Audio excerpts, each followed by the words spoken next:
Vamos para a próxima letra. Nós estamos no Salmo 119 e nós vamos para o versículo 33. Ensina-me, ó Senhor, o caminho dos teus estatutos e guarda-lo-ei até o fim. Esse é um pedido muito frequente do salmista, né? Ele pede para ser ensinado.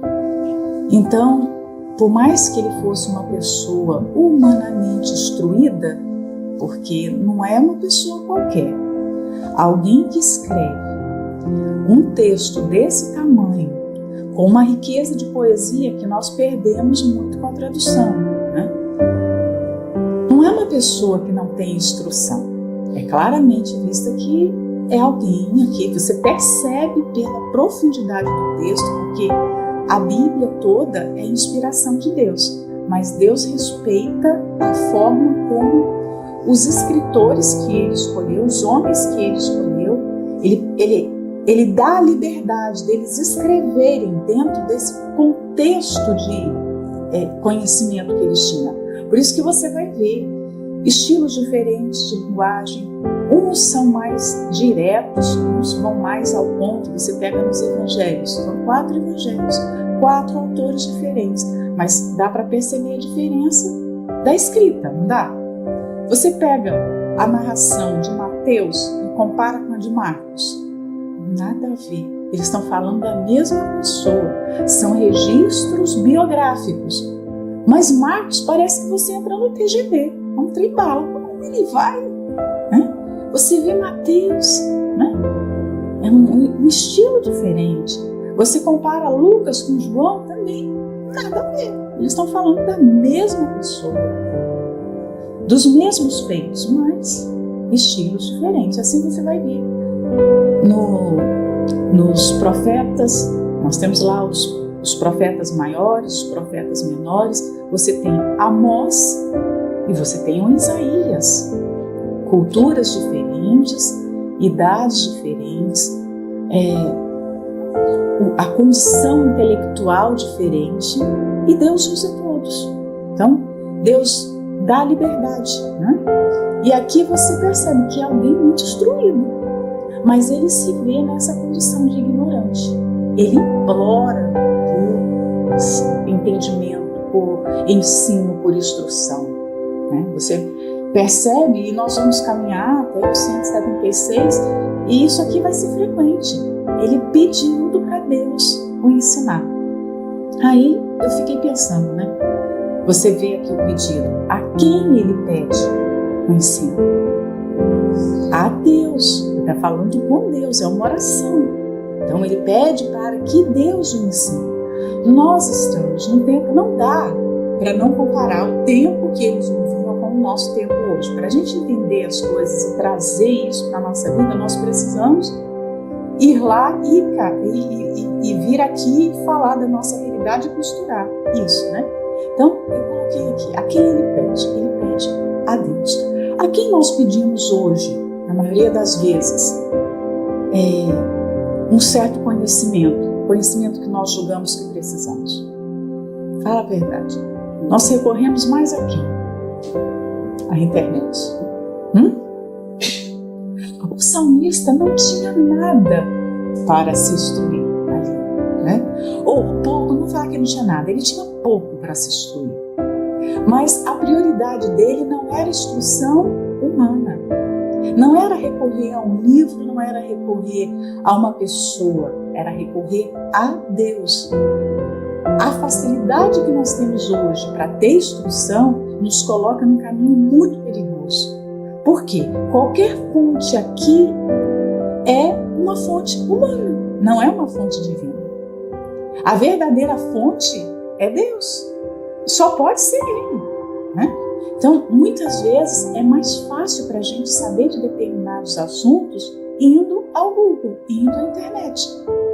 Mas esse não é o ensino do alto, não é o ensino pessoal, exclusivo de Deus para nós. Qual foi a última vez que nós imploramos nessa intensidade do salmista para sermos ensinadas por Deus?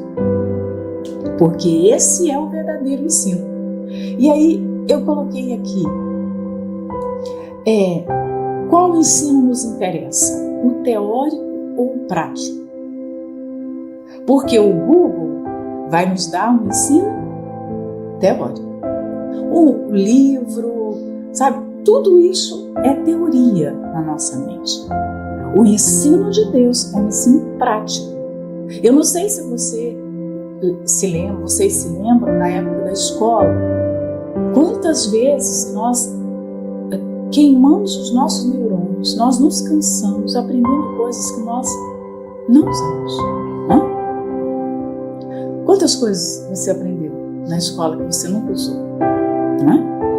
E às vezes você vai, por exemplo, se você for fazer uma leitura de alguma coisa, a introdução, você, meu Deus, vai direto ao ponto, para que está dando essa volta? Não é assim? A gente fica...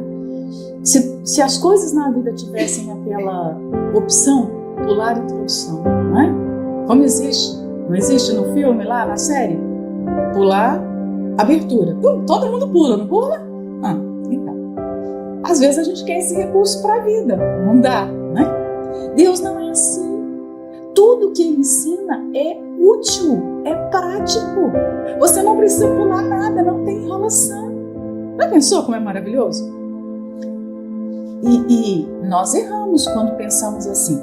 Aqui está a introdução, igual as cartas de Paulo. Paulo faz uma introdução, não é?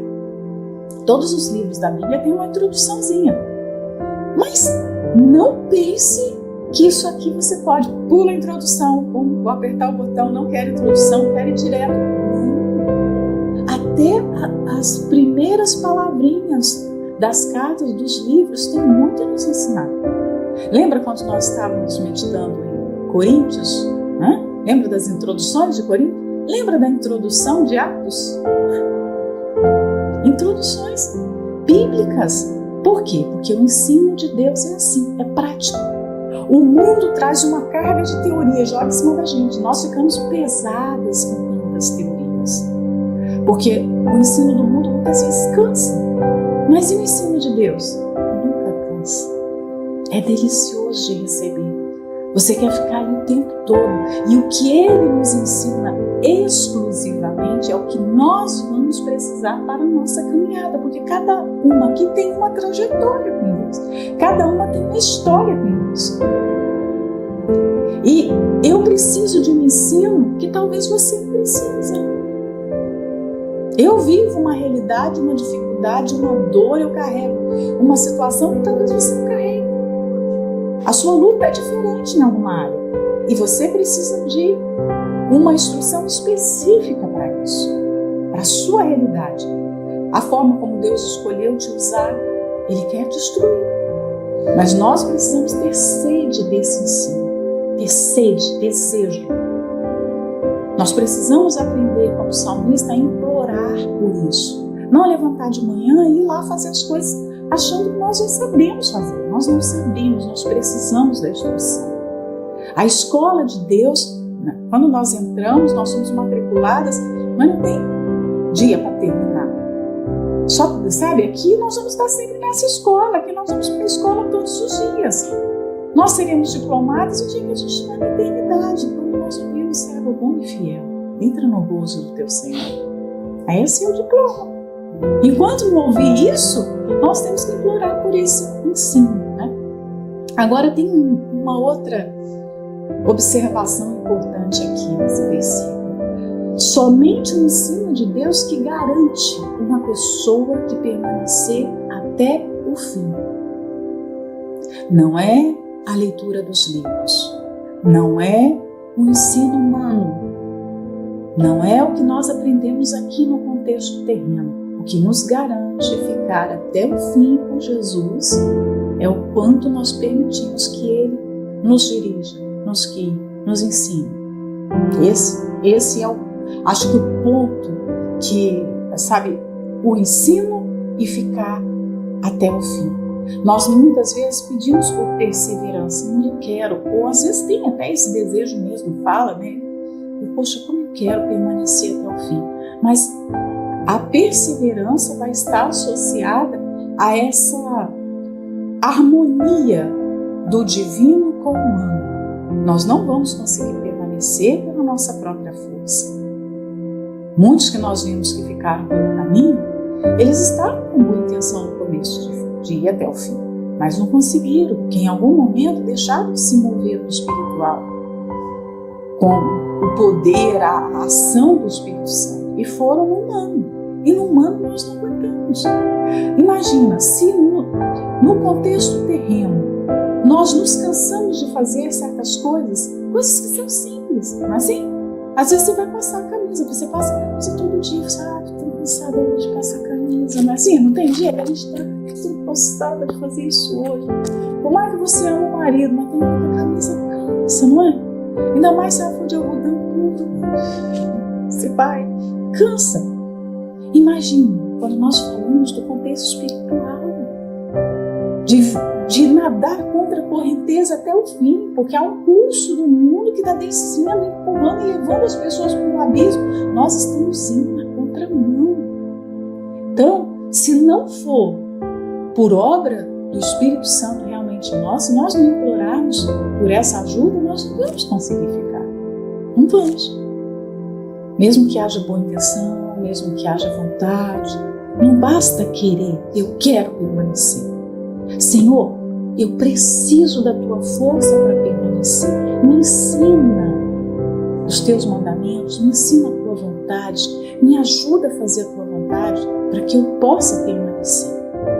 Porque senão nós vamos ficar pelo caminho, nós seremos mais um número daqueles que ficaram pelo caminho. Por exemplo, na pandemia, quantas pessoas morreram? Né? Eu não me lembro de cabeça aqui o número mundial, né? Mas países como Estados Unidos, Brasil, Itália, Espanha, Inglaterra, esses países tiveram números muito grandes. Pessoas que para o governo são apenas números, mas cada pessoa daquela tinha uma família, tinha uma história. Se perderam, né? Adoeceram e perderam a vida. Assim é na vida espiritual. Se nós não tivermos essa disciplina com Deus de implorar pela ajuda dele, sabe, de depender da ajuda dele, não depender do nosso braço, depender dele. Quando Jesus disse, sem mim nós nada podemos fazer, né? Ele falou, sem mim vocês não podem fazer nada. Às vezes nós não cremos mesmo nessa palavra, porque nós esquecemos que dependemos de Deus todos os dias, senão nós vamos ser mais um número daqueles que retrocederam. Nós não vamos fazer parte da grande multidão de Apocalipse, aquela multidão que ninguém podia enumerar, com as palmas nas mãos, aquela festa, as bodas do Cordeiro. Olha só, a gente tem conhecimento disso tudo, a revelação de tudo como vai acontecer.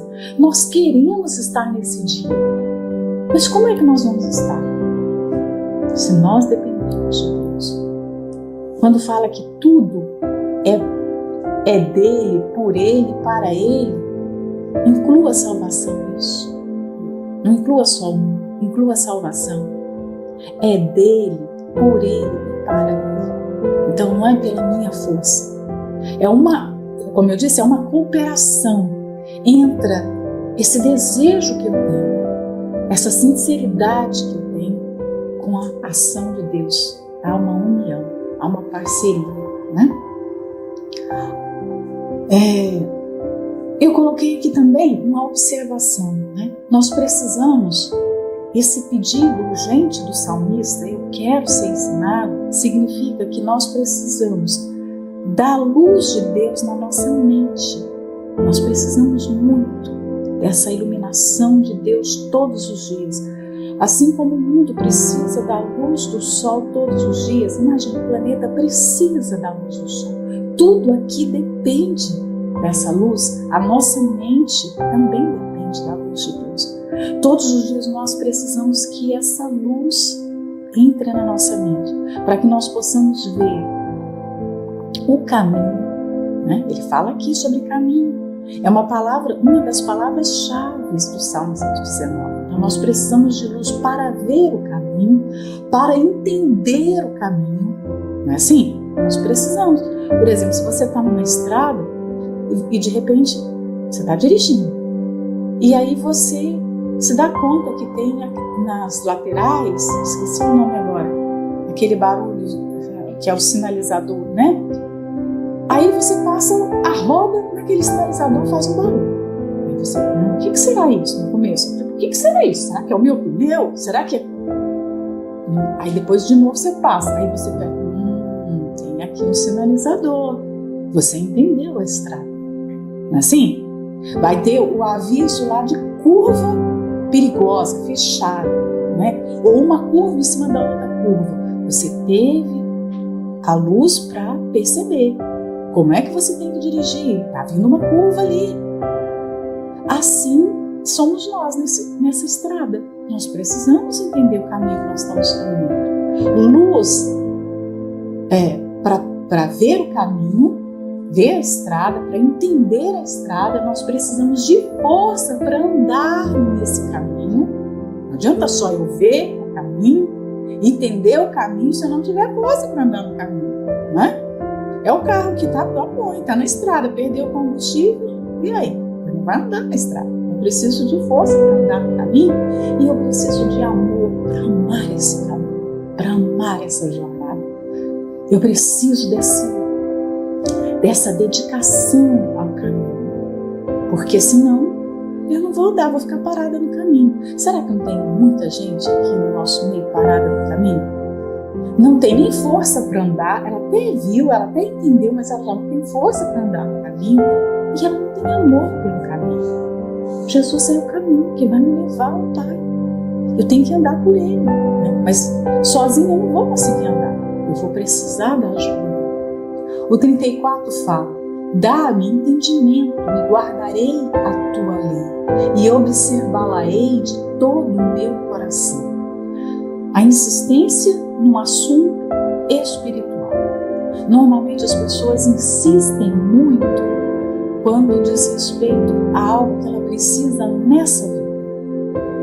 Veja o quanto nós somos insistentes porque nós queremos uma cura, porque nós queremos resolver uma injustiça que nós passamos ou julgamos que passamos, como nós queremos que haja paz dentro da nossa casa, porque aquele problema na família nos atinge, nos irrita, machuca. Então nós insistimos muito nesses pedidos. Mas aqui a insistência dele é com respeito a um assunto espiritual. Ele continua. Se ele pede no anterior, ensina-me, agora que ele vai dar-me entendimento, porque é o entendimento que o Senhor vai me dar, que vai me ajudar a guardar a palavra, a lei, que é o sinônimo da palavra, né? E o que o Senhor me ensinar, o entendimento que o Senhor me der, eu vou guardar por toda a minha vida, eu vou guardar de todo o meu coração. Gente, quantas coisas nós já não fomos ensinadas e que nós perdemos pelo caminho? Às vezes a gente parece um saco furado. Recebe ensino na segunda, recebe na terça, recebe na quarta, recebe na quinta, recebe, sabe? Vai recebendo e vai perdendo. Não pode ser assim. É preciso reter alguma coisa. E coisas que às vezes não são úteis a gente retém, a gente guarda. Por que nós não guardamos, não temos essa facilidade para guardar as coisas espirituais? Quantas vezes Deus já nos ensinou pessoalmente, nós não tivemos experiências com a palavra e aquilo ficou para trás, né? Tá certo, nós somos falhos, somos limitados, mas deveria haver mais boa vontade para guardar os mandamentos. Tipo assim, a gente pode esquecer coisas nessa vida, porque elas não vão fazer tanta diferença. Por exemplo, você esquece uma senha e fica aborrecido. É só você ir lá e definir outra senha, né? Mas quando você esquece a palavra, quais as consequências de você esquecer a palavra? Esquecer algo que Deus ensinou. Porque, relembrando, tudo que Ele ensina é extremamente necessário. Se a gente perde isso, vai nos fazer falta para a nossa caminhada, para um trajeto da caminhada, né? E por que nós não temos entendimento? Naturalmente, são as perguntas que eu faço, né, no texto. Por quê? Por que tem que pedir tanto? Por que a gente não não tem? Já que nós somos dotados de uma nova natureza, quem nasce de Deus não é dotado de uma nova natureza? Mas por que nós temos ainda que implorar para receber essa instrução? Voltando àquela ilustração a respeito das duas pessoas que moram em nós. Isso aqui responde claramente.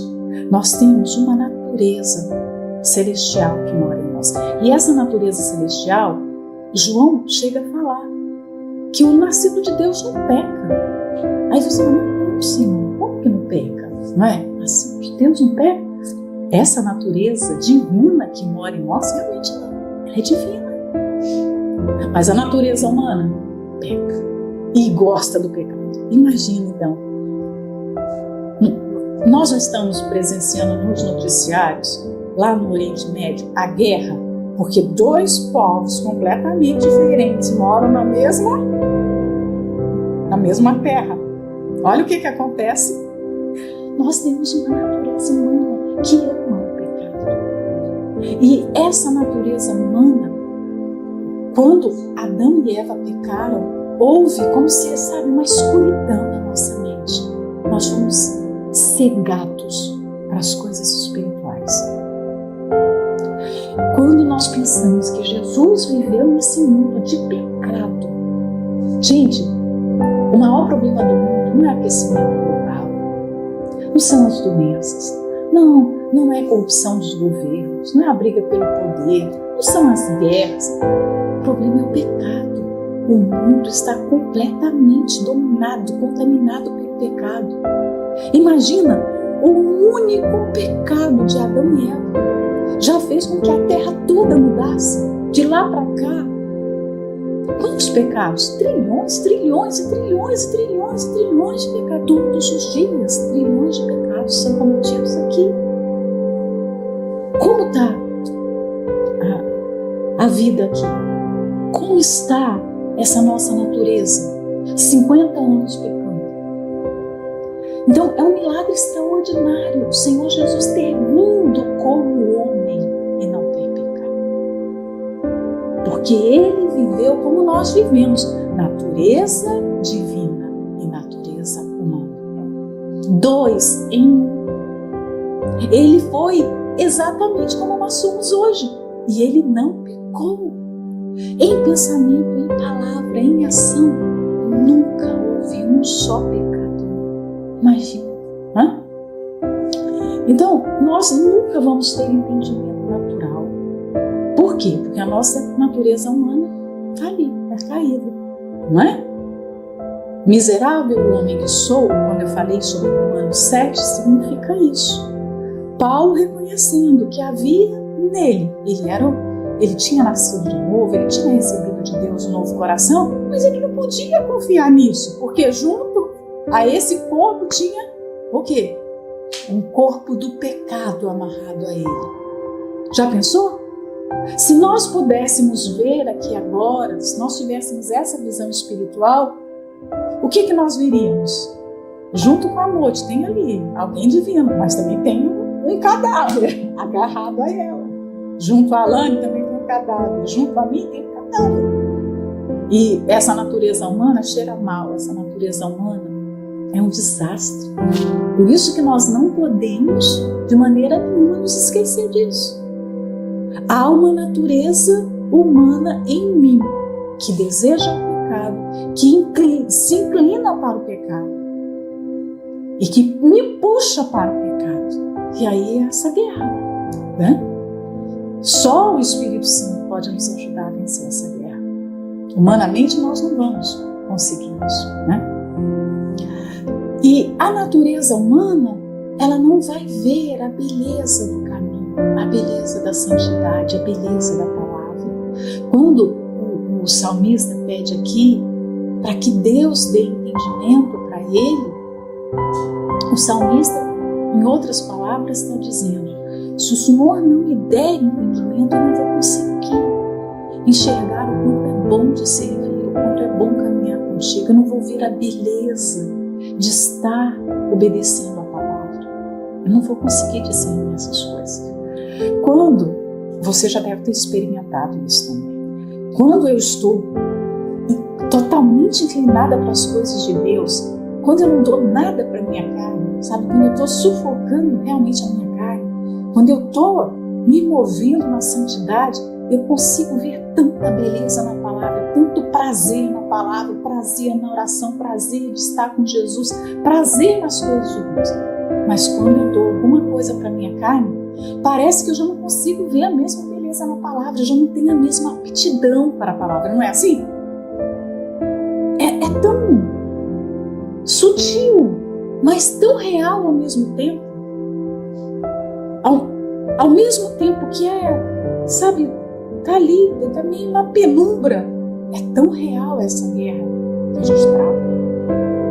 Eu consigo perceber a diferença em mim, por exemplo, quando eu estou com uma vida de oração, sabe, avivada, quando eu consigo me disciplinar, jejuar, orar, quando eu estou voltada, sabe, quase que, não vou falar 100%, porque a gente não consegue, né? Assim, mas o máximo possível. Nada da carne me atrai. As coisas se tornam tão fúteis. Você fala, que coisa horrível. Mas assim, você perde o gosto totalmente. Mas quando você se afasta um pouquinho da luz, a sua carne começa a gostar de certas coisas que não era para gostar. Por que eu estou gostando disso? Não é? Você fica, por quê? Por que eu gostei de ficar nessa conversa boa? Coisa inútil. Mas por quê? Porque eu dei alimento para a minha carne. Então, aqui está todo mundo na mesma esfera. Não se coloque no patamar assim que eu não estou nessa luta. Todas nós estamos. É a mesma guerra. Né? Longe da santidade, eu vou achar o mundo máximo. Eu vou começar a ter apetite para as coisas do mundo. Agora, se eu estiver totalmente debaixo da luz, eu vou olhar para as coisas do mundo e vou ter ojeriza, nojo, não quero isso, não preciso disso. Tá? Não é ser santarrona, né? Porque hoje os cristãos do nosso tempo, eles fazem muito isso. Mas é isso aí, ó, nós estamos na época da graça, não precisa fazer isso, não precisa ser assim, não precisa aquilo, não precisa aquilo outro, né? Para disfarçar a carnalidade. Só isso, né? O 35, faze-me andar na vereda dos teus mandamentos, porque nela tenho prazer. Faze-me andar. O que você entende por esse tempo verbal? Senhor, vou fazer a tradução aqui, a versão Núbia. Me obriga a andar nesse caminho, por favor. Só pode me obrigar. Só pode colocar aqui, ó. Me obriga, porque o Senhor...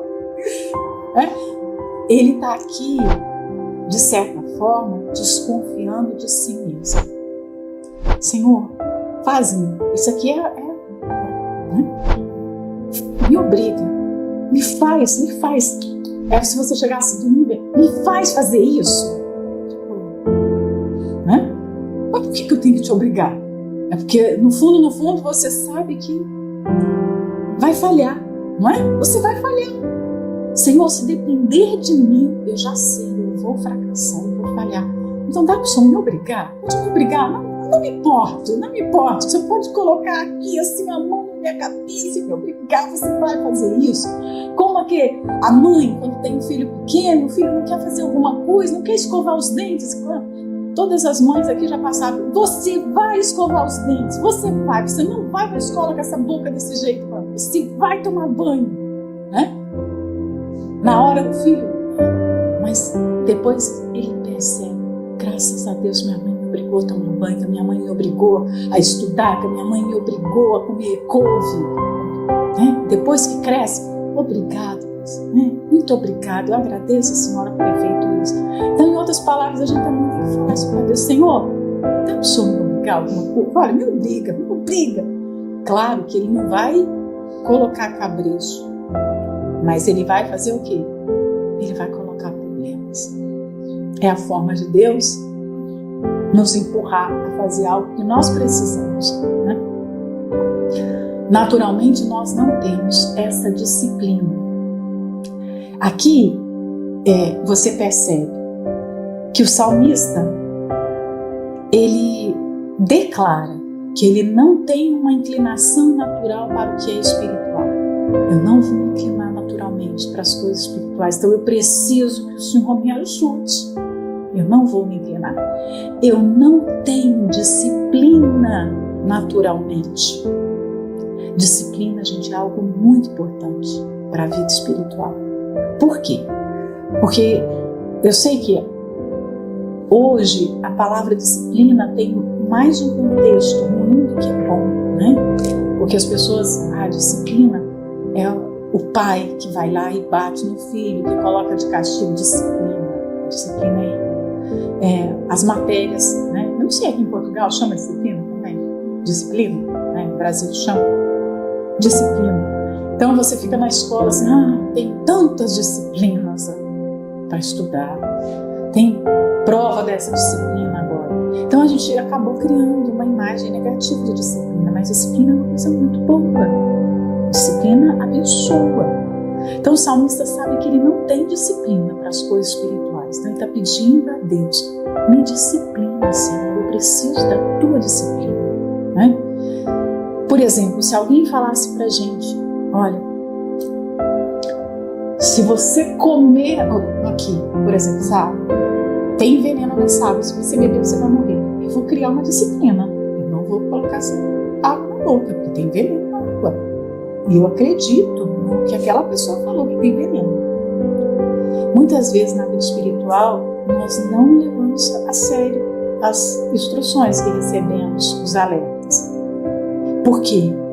É Deus falando, se você andar nesse caminho, você vai morrer. Tem ali, né? É como se você passar ali, tem um bandido que tem uma arma e ele vai te dar um tiro e você vai morrer. Se alguém chega e fala pra gente que se você passar ali, você vai tomar um tiro e vai morrer, duvido que alguém vai passar naquele caminho. Mas Deus nos orienta a respeito de tudo com respeito à vida espiritual. E as consequências são muito maiores do que um tiro na cabeça, do que um corpo físico envenenado. Mas muitas vezes nós não levamos a sério. Por que nós não oramos como devíamos orar? Porque no fundo, a gente não considera o que Deus falou. Por que nós não jejuamos como deveríamos jejuar? Porque no fundo, a gente não acredita no que está escrito sobre o jejum. Porque senão a gente jejuaria. Nós falamos muito que amamos a Deus, mas na prática esse amor, quando é testado, porque os nossos prazeres, o que nos dá prazer revela o objeto do nosso amor, né? Se nós fazemos muito tempo para alguma coisa, aquilo aponta que direção está indo o nosso amor. O meu deleite, a minha satisfação, a minha alegria está naquilo ali, aquilo ali que me dá prazer. Se eu não oro, eu estou, em outras palavras, dizendo, eu não tenho prazer de ficar com Deus. Não tenho prazer. Então, a disciplina ou a indisciplina revela o estado do nosso coração. Só isso. Nós ficamos enrolando para fazer as coisas espirituais, por exemplo. É hora de ler a Bíblia. Aí eu fico ali enrolando, vou lá e não leio. Termino o dia, não li, não meditei. Ou termino o dia, não orei como deveria ter orado. Orei 30 segundos, de repente. Orei. Pronto. Mas não foi um tempo com Deus. Poxa, se Ele é a pessoa que eu amo, se é a pessoa que eu admiro, é a pessoa que eu quero passar a eternidade, posso dar 30 segundos para Ele, de 24 horas. É óbvio que não. Não é? Não faz sentido. Mas aquela indisciplina mostra que eu não tenho prazer com Deus. Não tenho. Isso é uma verdade. Então eu preciso, como o salmista aqui, de estar reconhecendo e pedindo, Senhor, me ajuda a ter disciplina. Implorar por disciplina.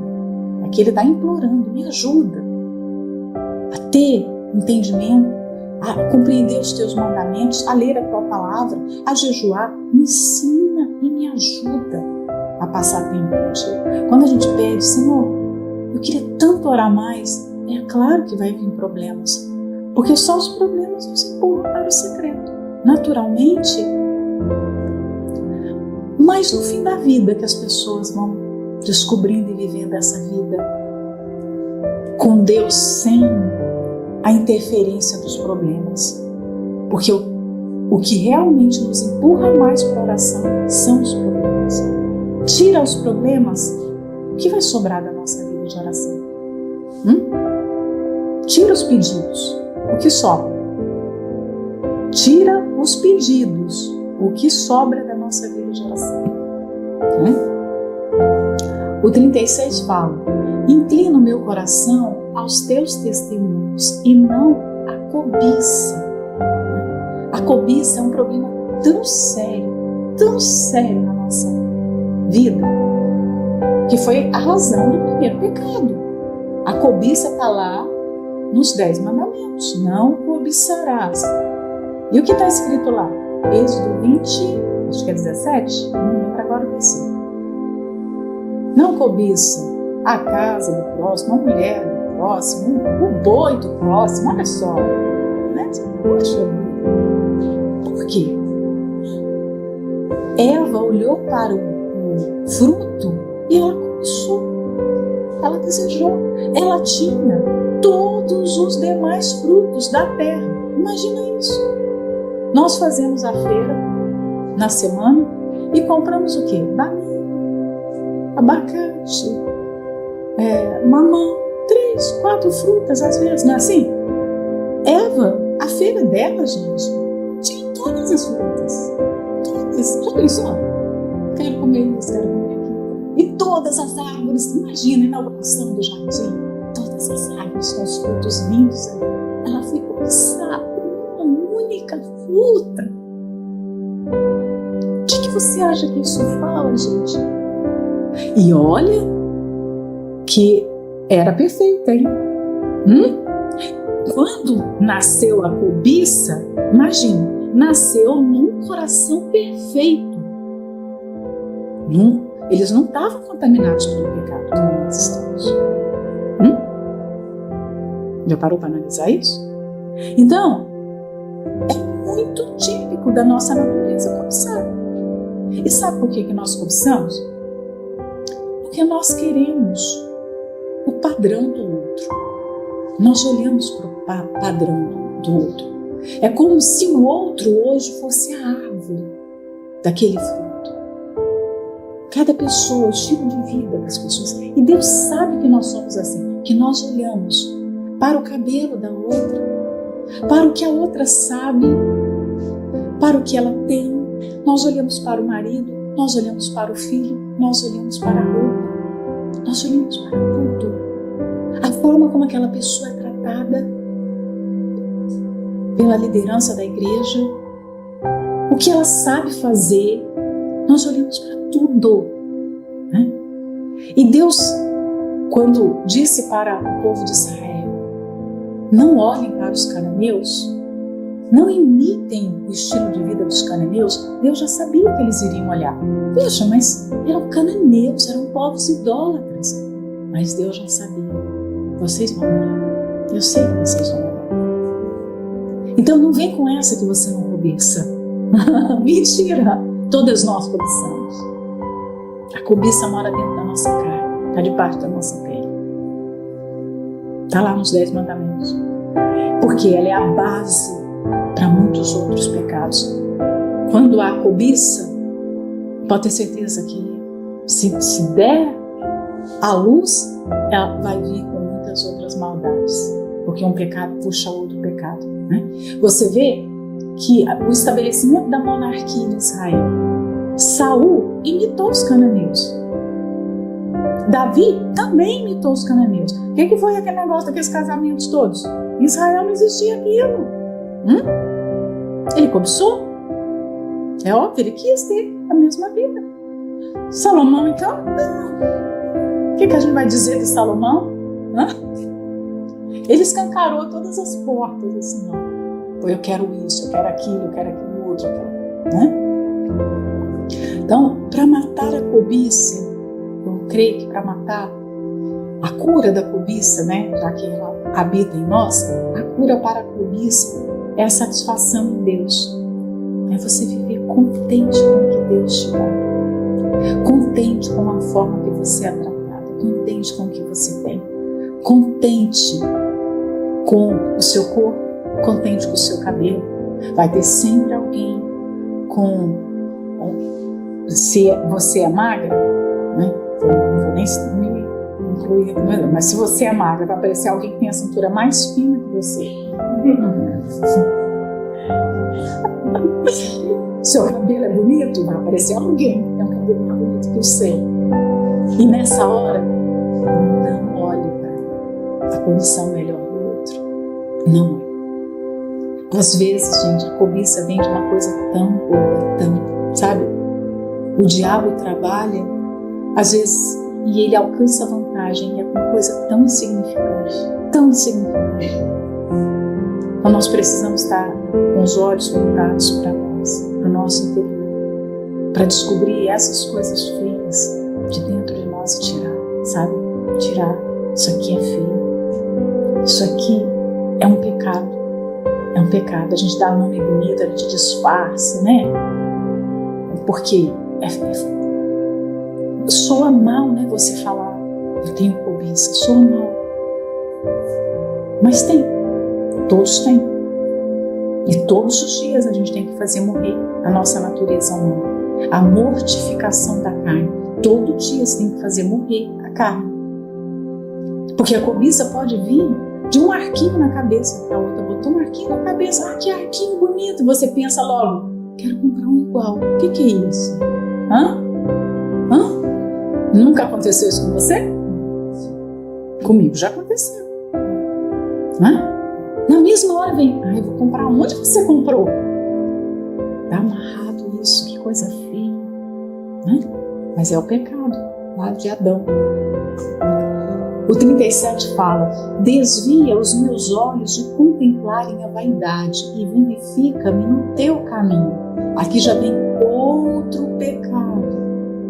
Né? Se nós passamos aqui pela cobiça, agora nós estamos na vaidade.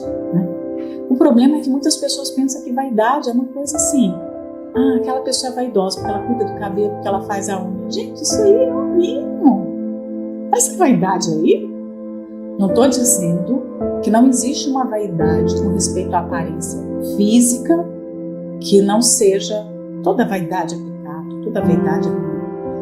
Mas existe um cuidado com o corpo, né? Um cuidado com o cabelo, porque senão, se a gente não tivesse cuidado, vai virar um monstro andando no meio do sol com o cabelo todo, né?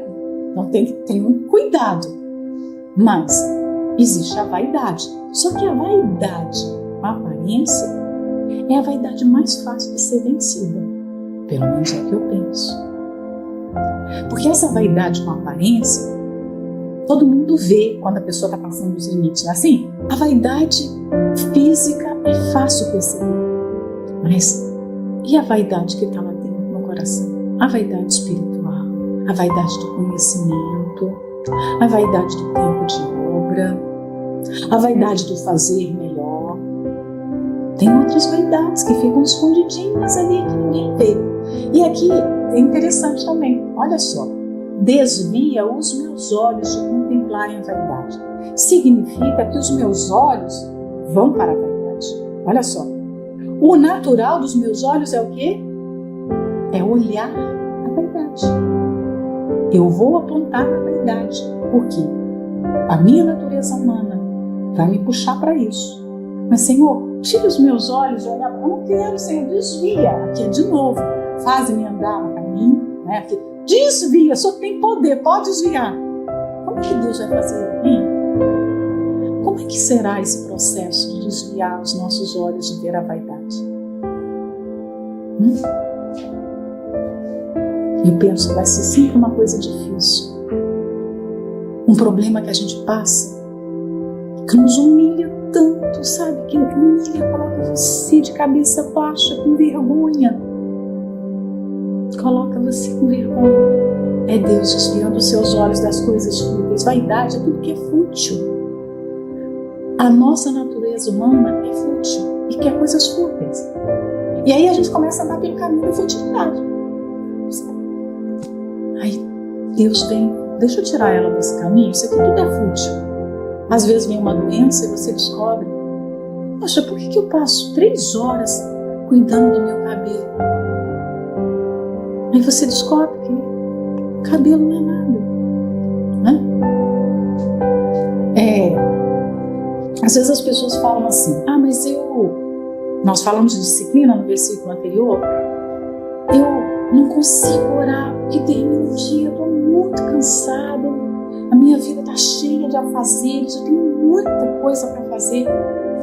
Mas vamos tentar olhar essa agenda cheia de coisas para fazer? Porque hoje é completamente visível que o ser humano gasta tempo com aquilo que é fútil. Por isso que e os cristãos estão incluídos nisso, não são diferentes. Os cristãos estão no mesmo balaio, fazem as mesmas coisas. Por exemplo, aí a pessoa fala assim, mas eu não tenho tempo de ficar fazendo oração de manhã, ler a Bíblia. Não tenho tempo, porque eu trabalho. Mas aí vamos passar essa agenda ali. No caso das mulheres, vamos falar da mulher. Às vezes a mulher arruma coisas para ocupar o seu tempo que não deveriam ser a prioridade dela. Quem já não foi no salão de beleza fazer lá o cabelo e não viu alguém botando o cabelo?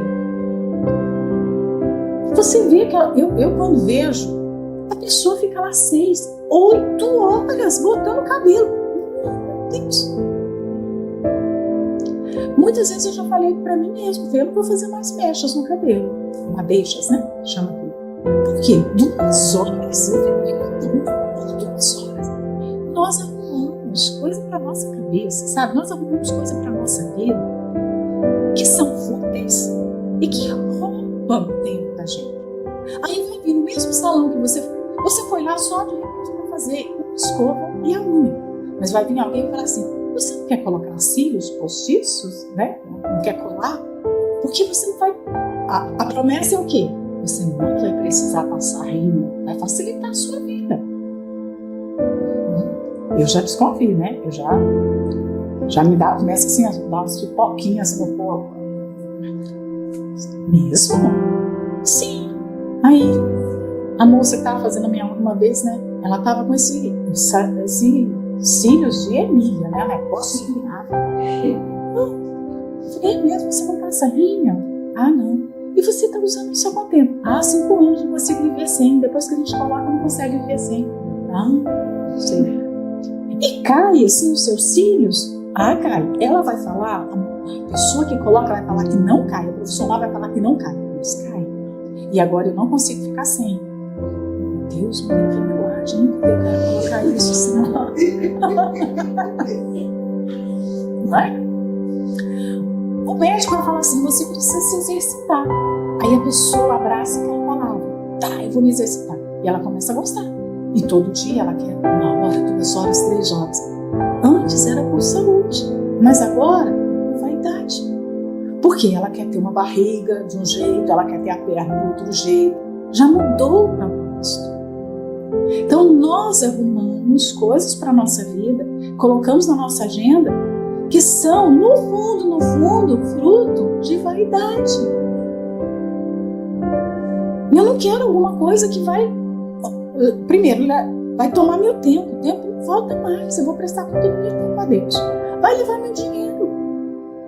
Porque tudo tem um preço, não é? Você acha que as pessoas estão atrás do quê? Quando elas ficam oferecendo esse negócio pra gente? Do nosso dinheiro, não é? Vai levar o seu dinheiro. Segundo, vai fazer você ficar dependente daquilo. Porque uma vez que você experimenta o melhor cabelo do mundo, você vai querer ter o melhor cabelo do mundo a vida inteira. É claro. Quem é que não vai gostar do melhor cabelo do mundo? Mas tem como ter o melhor cabelo do mundo todo dia? Mentira, não tem. Vai ter um dia que você vai estar com o cabelo feio. E aí, se você for uma pessoa vaidosa, isso vai ferir a sua vaidade, isso vai mexer. E quando houver o desmame da vida, que o cabelo começar a cair, o cabelo começar a ficar branco, o cabelo começar a ficar mais indisciplinado, como é que vai ser? A vaidade vai machucar, vai machucar. Então muitas coisas que nós fazemos porque no fundo tem um objetivo vaidoso. Por que eu estou aprendendo isso? Para mostrar para as pessoas que eu sei. Não é para glorificar Deus. Não é porque eu quero usar para Ele, para a glória dele. Às vezes nós vamos arrumar o cabelo, nós falamos que é para a glória de Deus, mas não é para a glória de Deus, não. Nem sempre é para a glória de Deus.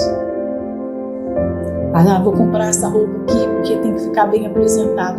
Não, é vaidade. A que você tem já te faz ficar bem apresentado. O brinco, volto a falar, a cura para essas coisas é o contentamento, é a satisfação de Deus, é estar satisfeito. Mas a natureza humana se satisfaz? Não se satisfaz. Ela nunca se satisfaz, né? E aqui tem um outro ponto para a gente observar. A vaidade e a cobiça são dois pecados que diariamente nós seremos tentados. Diariamente há essa tentação. Se o pecado, de repente, vamos pensar num pecado aqui, do comer muito, tem gente que está todo dia também sendo tentada agora, né? Mas assim, vamos pensar num pecado que não é todo dia que você é tentado, né? Mas esses aqui não. Todo dia está lá, como o bispo fala. A gente acorda e a vaidade está lá de pé, tentando agarrar, tentando nos pegar. Olha o que você já fez para Deus, olha o que você já fez na obra, olha os lugares que você já passou, quantas pessoas você já ajudou. Olha como a sua voz, gente, o diabo e a nossa carne vai apontar coisas e vai nos fazer ver coisas que às vezes nem são reais. Porque a sua voz, porque você canta, porque o programa que você faz, porque a forma, vaidade, só vaidade, né? Nós precisamos nos converter da vaidade. E para terminar mesmo, há uma relação entre o que nós colocamos os olhos e o que nós amamos. Porque ele fala que desvia os meus olhos, eu não quero nem ver a vaidade, não é?